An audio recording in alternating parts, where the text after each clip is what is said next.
1969 সালে বাংলার কোনো এক পত্রিকা উত্তম কুমারকে প্রথম মহানায়ক বলে সম্বোধন করে।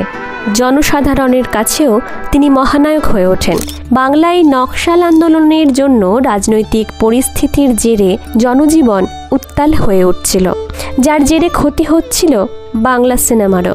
1971 সালের 5ই আগস্টের কাকভোর কলকাতা ময়দানে প্রাতঃভ্রমণে গিয়েছিলেন মহানায়ক, এবং এই সময় তিনি আততায়ীর কাছ থেকে খুনের হুমকি পান, কারণ তিনি একটি খুন হতে দেখে ফেলেন। রেড রোড দিয়ে দ্রুত গতিতে ছুটে আসা একটা কালো রঙের গাড়ি অতর্কিতে থেমেছিল মহানায়কের পথ রোধ করে।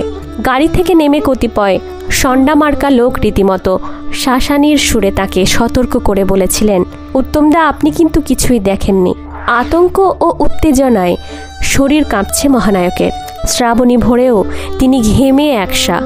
তাই ওই সময় তিনি বম্বেতে চলে যান এবং সেখানে কিছুদিন থাকেন। এরপরে পরিবেশ শান্ত হলে আবার কলকাতায় ফিরে আসেন।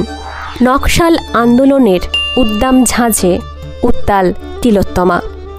সেই সময়ে বেশিরভাগ বাংলা চলচ্চিত্র ব্যবসা করতে পারছিল না।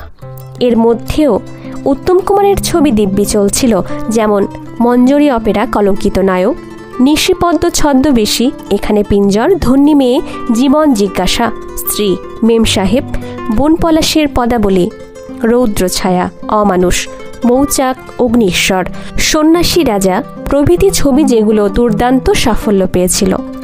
1974 সালে অমানুষ ছিল তাঁর ক্যারিয়ারের সবচেয়ে সফল ছবি। 1970 থেকে 75 উত্তম কুমার তারকা থেকে মহানায়ক।